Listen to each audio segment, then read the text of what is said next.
On December 11, 2006, it became known that the former dictator Augusto Pinochet had passed away. A crowd of Chileans poured out onto the streets. Pinochet's supporters expressed sorrow, heading towards the military hospital where he died, while regime opponents celebrated his death. On Alameda Avenue, they shouted slogans against Pinochet, drank champagne, and even danced. Shortly thereafter, two demonstrations clashed on the streets of Santiago, and mass riots broke out. Police had to use water cannons and tear gas to disperse the unrest. Pinochet's death highlighted how deeply divided society could be in its assessment of its past. However, debates about Pinochet's historical role have not subsided to this day.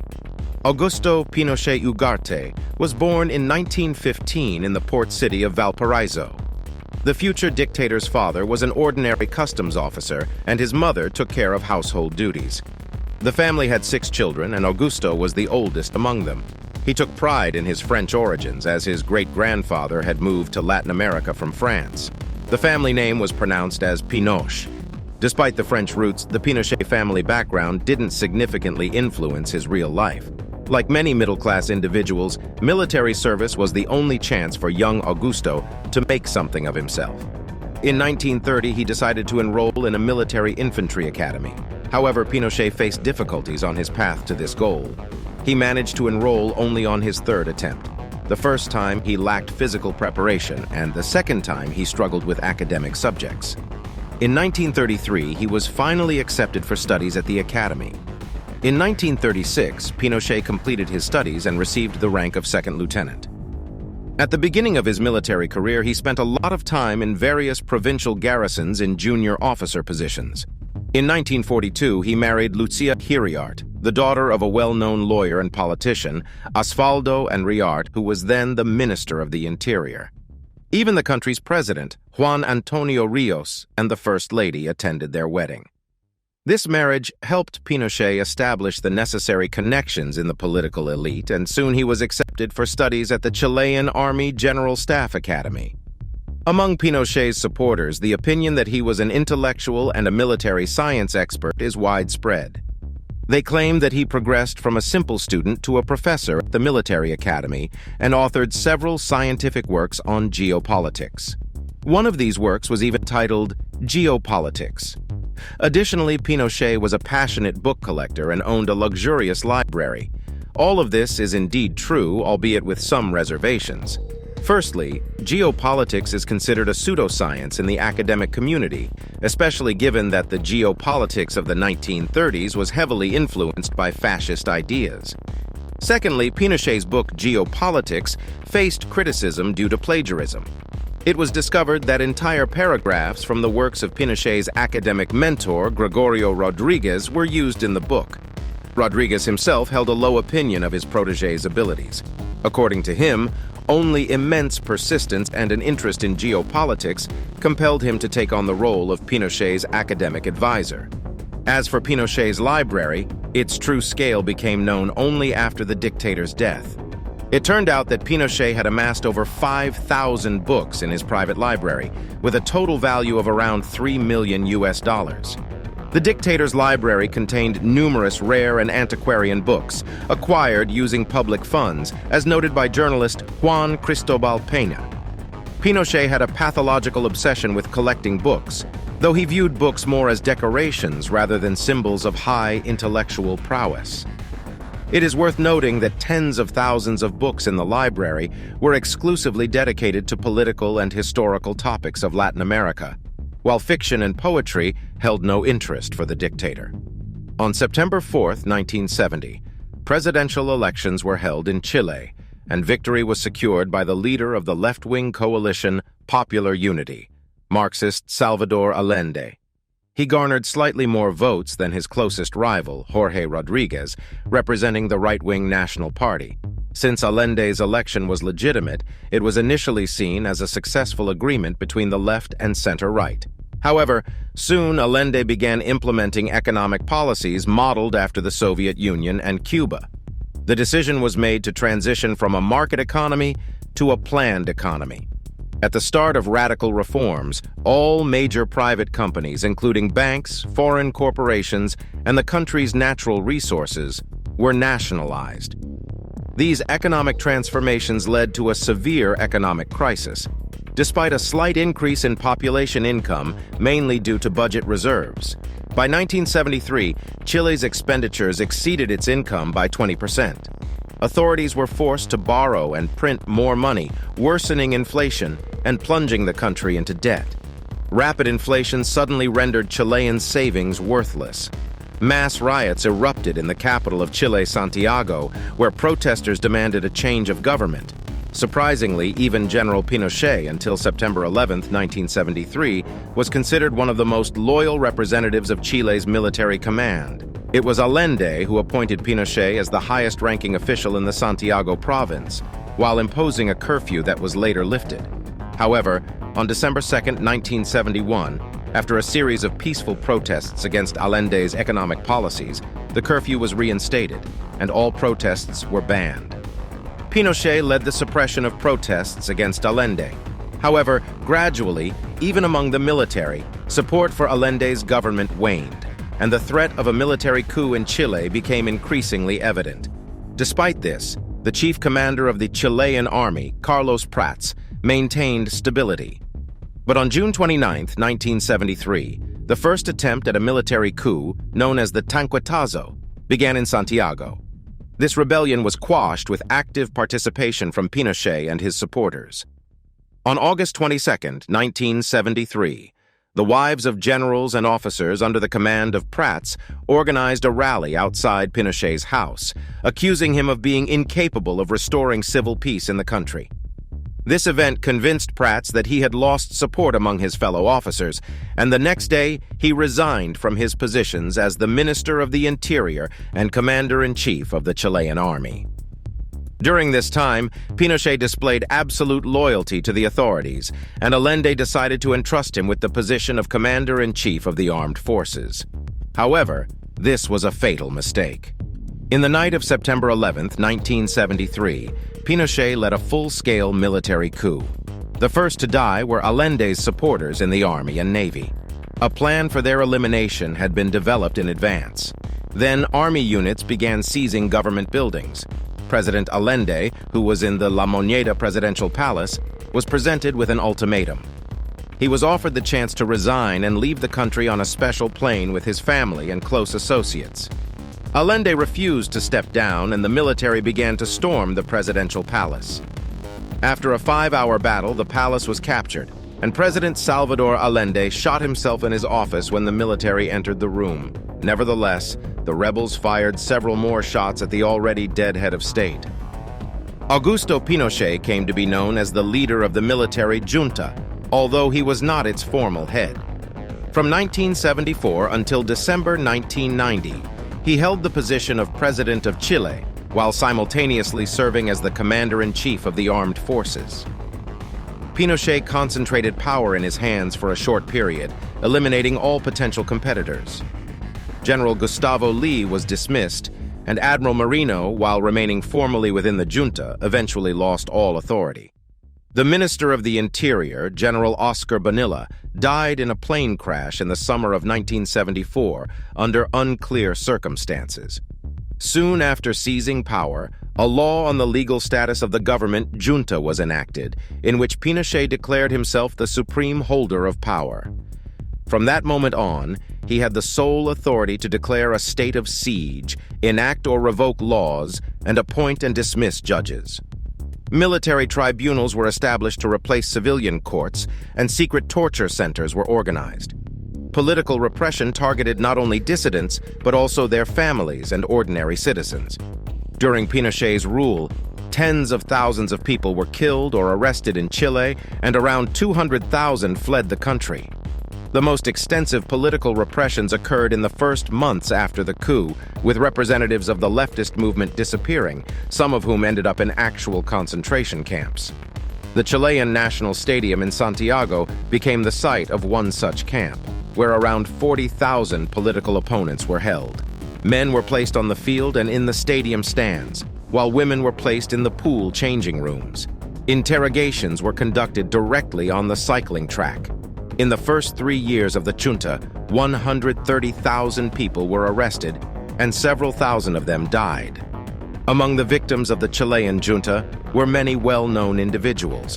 One of them was the communist poet and singer Victor Jara.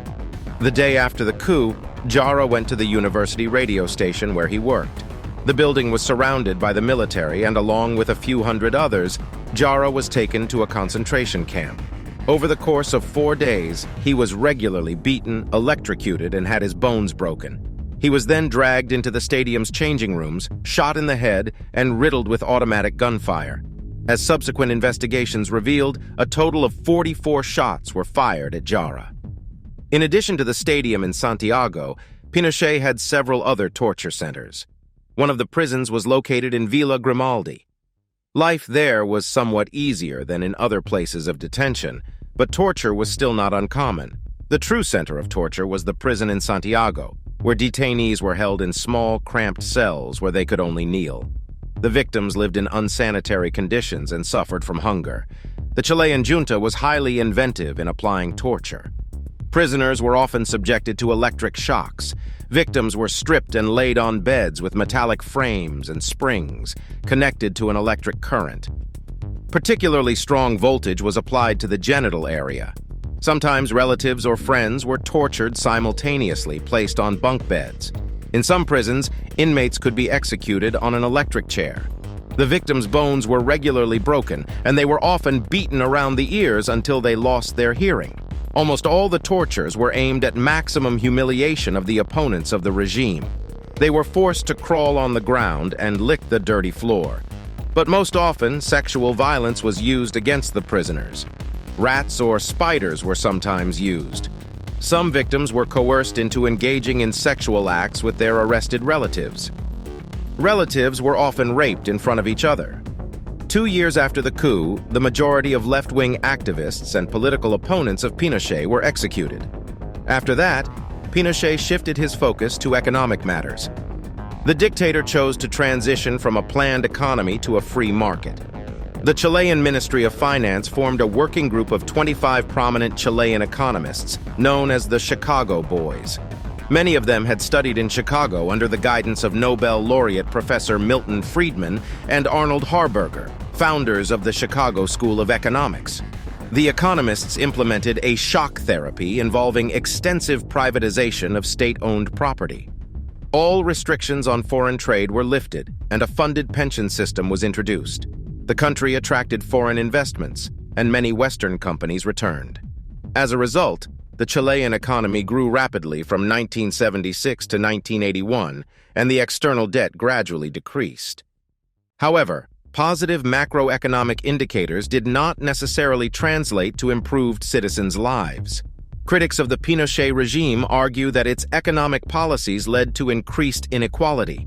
The working class in Chile significantly impoverished. The government completely stopped subsidizing unprofitable industries, leading to bankruptcy of several hundred enterprises. Tens of thousands of Chileans lost their jobs. Moreover, all trade unions were crushed or banned, leaving employers with unchecked power.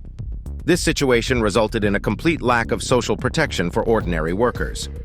By the end of Pinochet's rule, about 44% of Chilean families lived below the poverty line.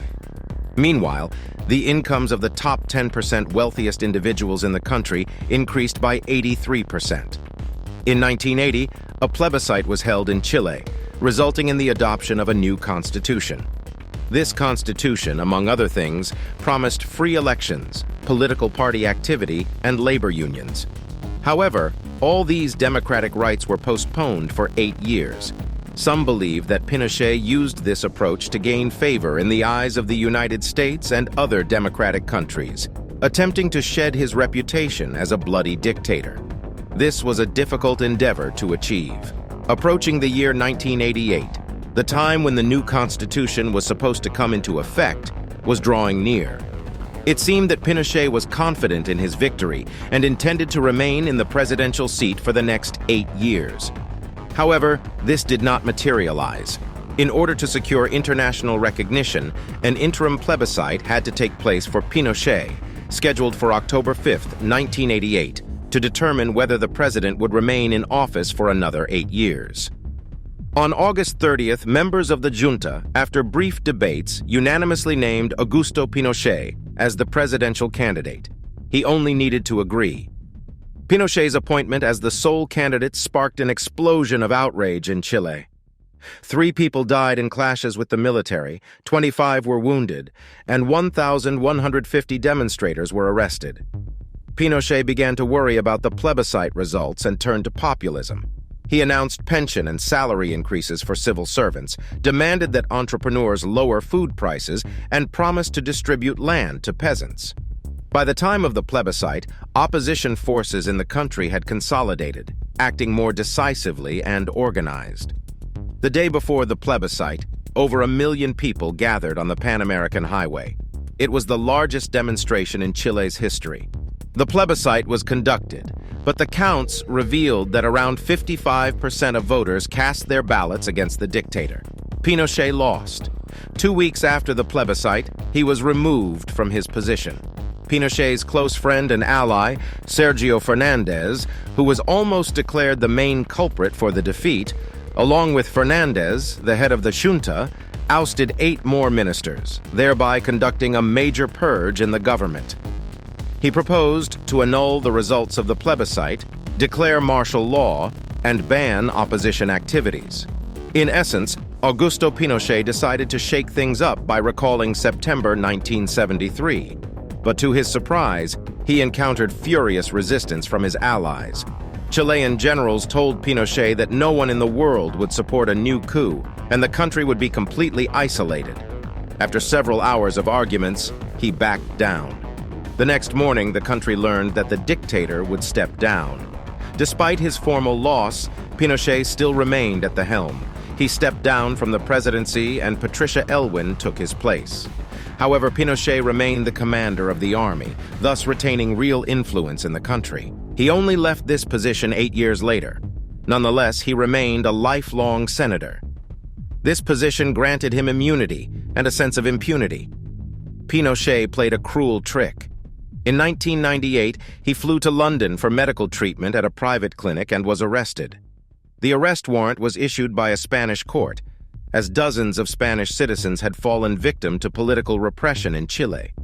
However, Pinochet was soon released on bail, and a lengthy legal process began. On March 24, 1999, the House of Lords delivered the final verdict. According to it, he should not be held responsible for crimes committed before 1988, but he lost immunity for crimes committed afterward. This ruling allowed for the dismissal of up to 27 charges, based on which Spain sought Pinochet's extradition. As a result, the dictator spent only 16 months under house arrest in London and returned to his homeland. However, his detention in the UK triggered the start of criminal proceedings in Chile as well. In his final years, Augusto Pinochet fought for his own freedom. In August 2000, the Chilean Supreme Court stripped him of senatorial immunity. After that, legal proceedings were initiated against him for over 100 incidents involving murders, as well as abductions and torture of people. In 2001, his lawyer succeeded in having the charges dropped due to his advanced senility. While some believed he was mentally incapacitated, not everyone did. In August 2004, the Supreme Court once again lifted Pinochet's immunity, and in December, legal proceedings resumed. In the years 2005 to 2006, new charges began to accumulate like a snowball. Pinochet's associates, those who were still alive, one by one found themselves behind bars. And Augusto Pinochet was accused of corruption, 36 cases of abducting people, 23 cases of torture, and 1 murder at Villa Grimaldi. He was also accused of drug trafficking, illegal arms trade, and tax evasion. Pinochet managed to avoid punishment, perhaps in the best way for himself. Just a month later, on December 10, 2006, he died of a severe heart attack in Santiago hospital. It's Video Present Hustler. Thanks for watching.